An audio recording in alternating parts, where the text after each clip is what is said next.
አሁን ላይ የምትኖሪው ደብረ ብርሃን ነውና ከምንጃር እንዴት ወደ ደብረ ብርሃን መጣሽ? ከምንጃር ወደ ደብረ ብርሃን የመጣሁበት ምክንያት በመጀመሪያ እኔ ትምህርት መማር የነበረው ሰው በእግሬ የ2 ሰዓት መንገድ እየሄድኩ ነበር መማረው። እኛ ከምንኖርበት ገጠራማ ቦታ ያም ገጠር ነው፣ ነገር ግን የ2 ሰዓት መንገድ ነበር እየተጓዝን ትምህርት የምንማረው። ያም ትምህርት እስከ 8 ድረስ የ2 ሰዓት መንገድ መሄጃ ብቻ ማለት ነው። መሄጃ ብቻ የ2 ሰዓት መንገድ፣ ደርሶ መልስ 4 ሰዓት በእግራችን ማለት ነው። ከዛ 9ኛ ክፍል ደግሞ ምንታምር የምትባል ከተማ ላይ 9ኛ ክፍል ተምሬ ክረምት ላይ ቤተሰቦቼ ለባል ሰጥተውኝ ነበር። ማለት ገጠር ቦታ ላይ አሁን አንተ ፍቃድህ አትጠየቅም፣ ቤተሰብ የሚፈልጉትን ባል ነው የሚሰጡ። ገባ ታውቃለህ? ይሄን እናንተ ቦታ የለም አይደል? አለ እንደዚህ አይነት ነገር አሁን ብዙ ጊዜ አልተለመደምና እሺ።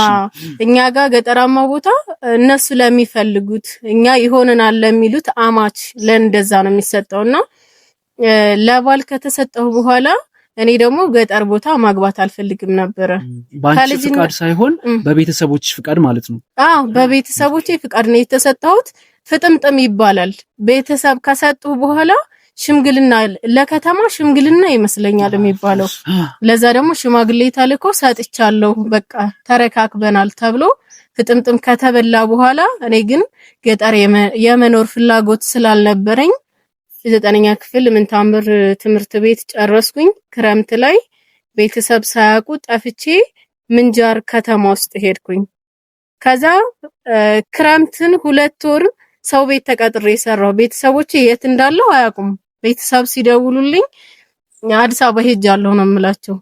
በዛን ሰዓት ለእናቴም ለቤተሰቦቼም በጣም ከባድ ነበር። እኔ ግን ጥሩ ሰዎች ጋር ነበር ያረፍኩት። የቤት ሰራተኛ ልቀጠር በሰዎች ነው ሰው አመቻችቶልኝ ጓደኛ አመቻችታልኝ ነበር የሄድኩትና እዛ እግዚአብሔር ይመስገን ፈጣሪ የሆነ ትልቅ ኬዝ ላይ አንተ ከባድ ሁኔታ ላይ ስትሆን ግን ፈጣሪ ቀድሞ ያመቻችልሃል። እና የሄጄ የተቀጠርኩባቸው ሰዎች እንዳጋጣሚ ሆኖ በጣም ጥሩ ሰዎች ነበሩ። የቤት ሰራተኝነት ነው የሄድኩት። 18 ቀን ሰራው። ከዛ እዚያው ማለት ተቀጥረሽ ማለት ነው? ተቀጥሬ 18 ቀን ሰራው የቤት ሰራተኝነት።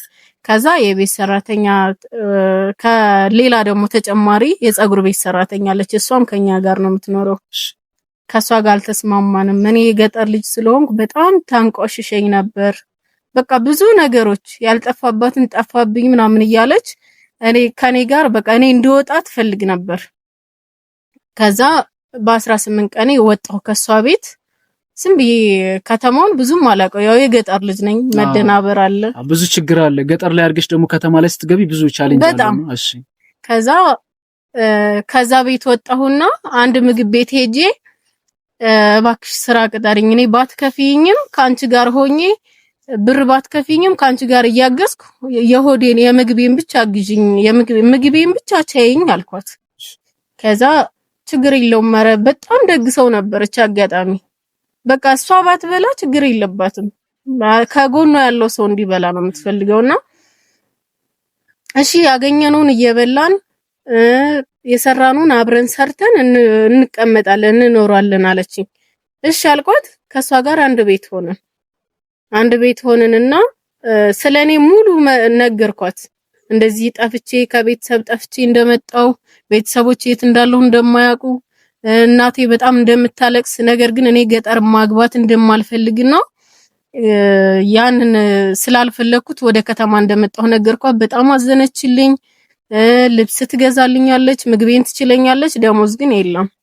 ከዛ በዛ ሁኔታ ውስጥ ቆየው። ትንሽ ቆይቼ አባቴን እንድታናግርልኝ ጠየቅኳት።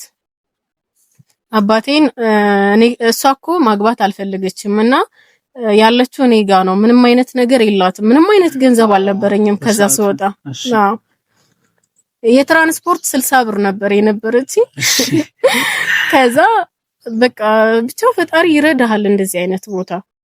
ከዛን አናገረችው ፋዘርን እንደዚህ እሷ ስላልፈለገች፣ ካልፈለገች ደግሞ እንዴት በግድ ይሆናል? ላንተም ጥሩ አይደለም፣ ራሷን ብታጠፋ ትጸጸትም ወይ አይነት ነገር አለችው።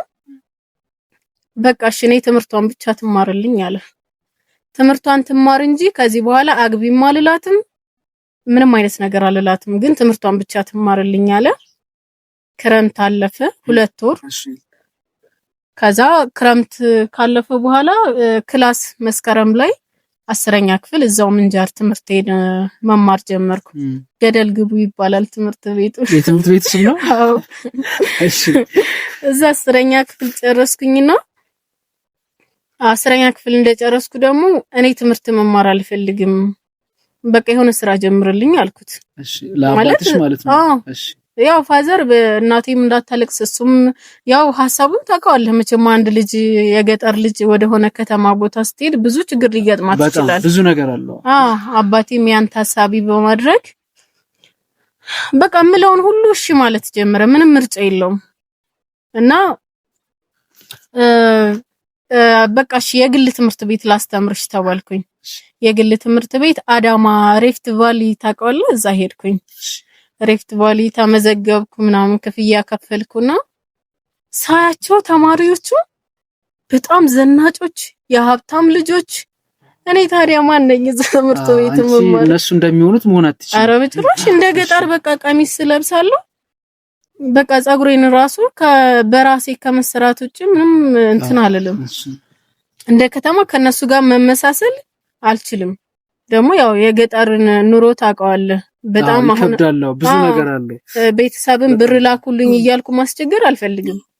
ተማሪም ሆኜ ከቤተሰብ ያው ገጠር ላይ የምሰራቸው ስራዎች አሉ አይደል? እንደዛ ተቸጋግሬ ራሴን ለመቻል ሞክር ነበር። ግን ሳስበው እንደዚህ ልብስ ግዛልኝ እንደዚህ እነሱ ዘናጮች ናቸው እኔ ልዘንጥ ምናምን የማለት ሞራሉ የለኝም አባቴን ላለማስቸገር። ከዛ አልማርም አልኩት። እዚህ ትምህርት ቤት አልማርም። ለምን ሲለኝ አይ በቃ እኔ አልማርም ስራ መጀመር ፈልጋለሁ አልኩት። ከዛ እሺ በቃ አለኝ። አሁንም ደግሞ ጠፍቼ ሌላ ቦታ እንዳልሄድበት። ያው በፍራቻ እነሱ አንቺ የምትጠይቂውን እሺ ይሉሻል ማለት ነው። እሺ ነው የሚሉት። እሺ ከዛ በቃ ደብረ ብርሃን ሄጄ መንጃ ፍቃድ ማውጣት ፈልጋለሁ አልኩት። ከዛን በቃ እሺ አለኝ። 5000 ብር ሰጠኝ። በጊዜው 2000 ስንት መሰለህ? 2011 ነው 10ኛ ክፍል የጨረስኩት። 7 አመት ነው ይሆናል። 2011 ከዛ ተነስቼ ከአዳማ ደግሞ ወደ ደብረ ብርሃን መጣሁ። 5000 ብር ላከልኝ። በ5000 ብር 3000 ምናምን ብር ነው የባጃጅ መንጃ ፍቃድ አወጣሁና ቃሪውን ብር በቃ ቆጥበሽ ተጠቀሚ፣ ከዚህ በኋላ ምንም አይነት ብር አልሰጥሽም ተባልኩ። እሺ ከዛ መጥቼ ያረፍኩት ዘመዴ ነበረች። ያው አንዳንዴ ከዘመድ ጋር አትጠያየቅም፣ ግን ለክፉ ቀን ሲሆን ያው ዘመድ ይጠቅማልና በጣም መጥቼ ዘመዴ ጋር አረፍኩኝ። እሷ ጋር 1 ወር ነው የባጃጅ ትምህርት። 1 ወር ተማርኩ። መንጃ ፍቃዴን አወጣሁ፣ ጨረስኩ። ከዛ በኋላ መንከራተት ጀመርኩ። እጅ መፍታት በጣም ከባድ ነው። በጣም በተለይ ሴት ልጅ ሆኖ ደግሞ የቱን ያክል እንደሚከብድ በጣም ያው የሆነ ጥቅም ማግኘት አለባቸው ካንተ። እኔ ደግሞ ብር የለኝም፣ የተረፈሽን አብቃቅተሽ ተጠቀሚ ነው የተባልኩት። ከዛ እሷ ጋር ሆኜ እጄን ለመፍታት ስሞክር አብዛኞቹ በቃ ታውቀዋለህ የሴት ልጅ ፈተና አስለምዱኝ ስላቸው ሌላ ነው ጥያቄያቸው። ከዛን ብርም ጨረስኩኝ። በጣም ያስጠላ ነበር የዛን ያሳለፍኩትን በፈጣሪ ስም መቼም ማረሰው። እሺ አባቴ ብር ስጠኝ ስለው ቆየ ሰው ፊት ይግራፍሽ ነበር የሚለኝ። ብሩን እንዴት እንደማመጣው እንድትረጂ ቆየ ሰው ፊት ይግራፍሽ እልክልሻለሁ፣ ግን መጀመሪያ የሰው ፊት ይግራፍሽ ነበር የሚለኝ። እሺ ግን ያችን ቃላት መጠቀሙ ዛሬ ላይ ጠቅሞኛል። ምክንያቱም ቢያንስ እነሱን መርዳት ባልችል እነሱን የሆነ ነገር ማገዝ ከራሴ ባልተርፍ እንኳን በራሴ እንድቆም ብዙ አይነት ስራዎችን እንድሞክር አግዞኛል። በዚህ አጋጣሚ አባቴን በጣም ነው የማመሰግነው። አባቴ ኑርልኝ። ክብር ለአባቷ። በእውነት አባቴ በጣም ኃይለኛና በጣም በቃ አስተዋይ አባት ነው እውነት ከምነግርህ በላይ። ያው እኛ እንዴት መሄድ እንዳለብን ኢቭን ቤት ውስጥ እንግዳ መጥቶ እንኳን ባይኑ ነው የሚያዘን ባይኑ እንጂ ካፉ እስኪወጣ አንጠብቅም። ትግባባላችሁ? እንግባባለን እና እዚህ ከዛም በኋላ እጄን እንደምንም ብዬ ፈታው። ብር ሲስተርን እያስላኩ ምናምን እየከፈልኩም እንደዚሁም ስለምናቸው በመልካምነት እሺ የሚሉኝ። ከዛ በድፍረት አንድ አሮጌ ባጃጅ ተሰጠው ያስኩኝ። አሮጌ ባጃጅ እጂ በሷ ለመድኩ፣ በደንብ ለመድኩ። በድፍረት አስፋልት ላይ መንዳት ጀመርኩ፣ ለመድኩ። ከዛ መስራት ጀመርኩኝ። ባጃጅ 4 አመት ሰርቻለሁ። 4 አመት? 4 አመት። እሺ 4 አመት። እንደዛም ሆኖ ባጃጅ ሴት ሆነ ባጃጅ መስራት በጣም ይከብዳል። እንዴ ለወንድ ልጅ ራሱ በጣም የሚከብድ እኮ ነው ባጃጅ መስራት። በዛ ላይ ደግሞ ባጃጆች ደግሞ በጣም ብዛት ናቸው እዚህ ከተማ ላይ። እንደዚህ መስራት ማለት የቱን ያክል ከባድ እንደሆነ የራሱ ይገባኛል። አዎ የገቢ ባጃጅ ስለነበረ የሚይዘው በእርግጥ በመሃል ባጃጁን ይነግጥቁኛል፣ ይቀበሉኛል። ከዛ የዛኔ የሆነ ስራ ሞክራለሁ። ብቻ እንደምንም ተፍጨርጭሬ ራሴን እያስተዳደርኩ ነበር። እንደው በዚያን ሰዓት ምን ያክል ታገኝ ነበር? እንደ በባጃጁ የቀን ገቢ ምን ያክል ታገኝ ነበር? ያው በየጊዜው ነገሮች ይቀያየራሉ። በነገራችን ላይ ነዳጅ ይጨምራል፣ ሲጨምርም እንደዛው። አሁን ይሄ የጀመርኩ ሰዓት 500 ብር ሰራህ ማለት በጣም ብዙ ብር ነው። በጣም ብዙ ከምነግርህ በላይ።